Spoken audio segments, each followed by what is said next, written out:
Absolutely. Let's recap for our viewers. This is happening on the anniversary of the Parliament attack. Also, ladies and gentlemen, colour bombs have been seized from these two accused who have now been detained. Arunima is also joining us on the broadcast. Arunima, a major security breach. You yourself report on parliamentary proceedings. A lot of security checks take place when it comes to the house. How was something like this allowed? Two youth armed with colour bombs able to jump from the visitors gallery onto the floor of the house, jumping through the seats among the parliamentarians before they were cornered?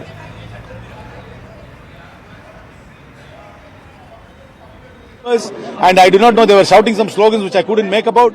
But the fact that there were two people who could come into the visitors gallery with canisters which could emit smoke, this smoke could have been toxic, it could have been poisonous, or it could have even been smoke bombs, we do not know. But it emitted an yellow smoke, and this is a serious breach of security, especially on 13th of December, the day in which Parliament was attacked in 2001. How much would have been their age, sir? 20 and 30, young men wearing jeans. Thank you. It was experience. It is inside the floor of the house. Suddenly we found two persons jumped and one is coming gradually forward. What is the target? How? Why they are moving like this? Nobody could guess. Suddenly some smoke started penetrating. It's a yellowish color. So all were in a nervous mood.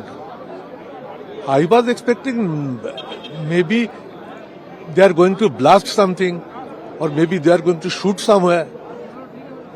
But ultimately all left the house. It is a security lapse. Today is the day. We should not forget that it is the day particular when our parliament was attacked.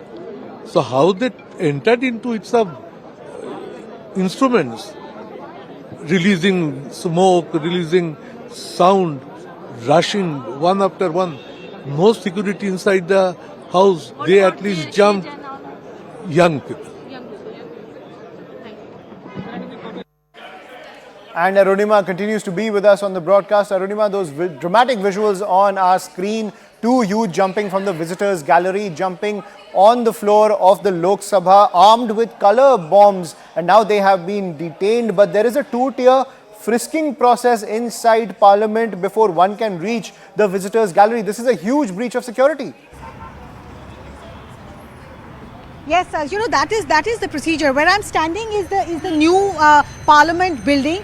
This is the building from the side from which you enter the Lok Sabha, and further down if you go, that's the Rajya Sabha side to enter. And at the other side also there are visitors gates where your identity card is checked, your Aadhaar card is usually ascertained. The person who has recommended you for the visitors pass, usually it's a member of Parliament. That letter of recommendation is scrutinized. Mobiles are not allowed. You're not allowed to carry any foreign object. Bags, etc. are all they're asked to keep it outside. So how did this person or how did this duo manage to enter inside with what is being called smog cracker? Preliminary information that they have given, preliminary questioning that has happened, they have said that they were upset with the fact that the authorities were not listening to their grievance and they wanted to make a point. What exactly was their grievance?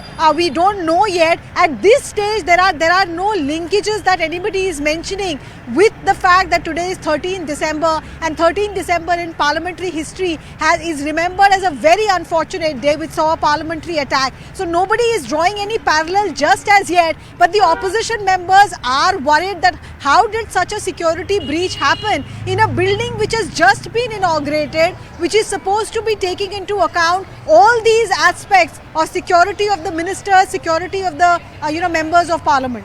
Absolutely, and the question also is emerging over the passes, Arunima, as you were pointing out. Now what we are learning is that normally MPs and ministers, even party offices, issue these passes for the visitors gallery. At the same time, what we are learning is that security agencies have been asked to go through all CCTV footages to ascertain whether there were other means used by this duo, to enter the floor of the house. Now, but when it comes to the entire security surrounding Parliament, is the entire mechanism of giving passes also now under question? Let me just try and give you a sense of the security bandobast here. This is the gate that takes you towards the Lok Sabha side. This is the new parliamentary building. Nobody allowed here. You know, you see the police barricades. There are security personnel moving inside towards the Lok Sabha chamber. There is complete mayhem inside because the security has suddenly been tightened. Yes, the duo allegedly responsible for this has been taken into custody, but they now want to sanitize the chambers. Both the Lok Sabha and the Rajya Sabha chambers and the entire premises of the parliament will have to be sanitized to just ascertain. Arunima, I'm sorry to interrupt. I'm joined by Congress MP Gaurav Gogoi on the broadcast. Thank you, Mr. Gogoi, for joining us on